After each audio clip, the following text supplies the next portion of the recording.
Core Measure 1, CPOE from medication orders.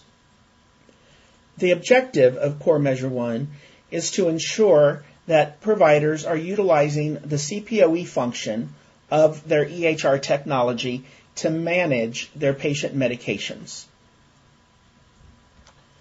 This measure requires that more than 30% of all unique patients who do have a medication in their medication list and are seen by the eligible provider during the reporting period has that medication entered using the CPOE functionality. When it comes to attestation, the numerical measure requires a denominator that represents the total number of unique patients within the reporting period who do have at least one medication in their medication list. The numerator then, which must exceed 30% of the denominator, is the physical number of people who were seen who did in fact have at least one medication entered using the CPOE. Now, Core Measure 1 does come with an exclusion. If an eligible provider writes fewer than 100 prescriptions during the reporting period, they are in fact exempt from this 30% requirement. Because of that, during the attestation, since the numerator entered would either equal 0 or at least be under the 30% threshold, there is an exclusion box where the provider will have to enter the actual number of prescriptions that were physically written during the reporting period as proof that they qualify for this exemption. Now we're going to toggle into Prognosis and see how, as a user, you can be compliant with Core Measure 1. On our patient's chart, we have opened the encounter screen and selected the prescription.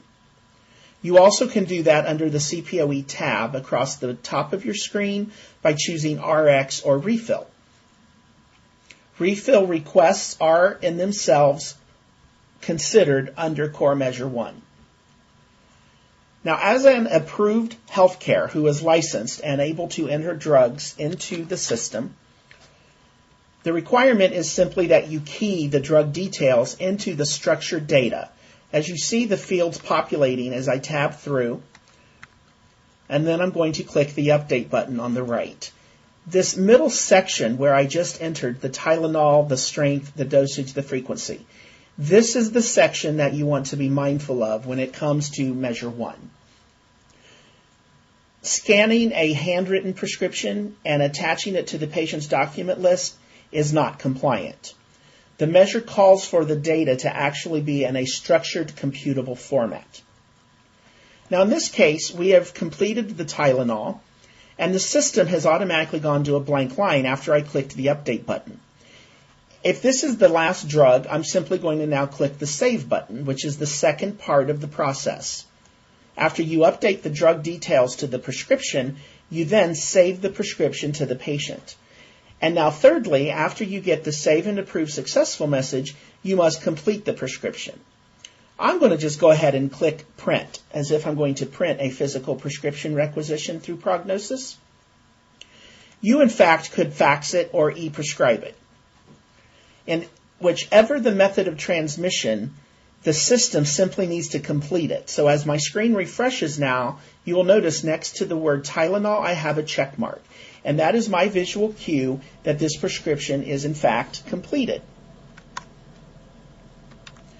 So to summarize Core Measure 1, our checklist in order to be compliant is, first of all, you want to enter the drug details into the prescription screen in the digital structured computable format. Secondly, you're going to update the drug to the prescription. Next, you're going to save the prescription to the patient. And then finally, you're going to complete the order. Keeping in mind the method of transmission is not a factor.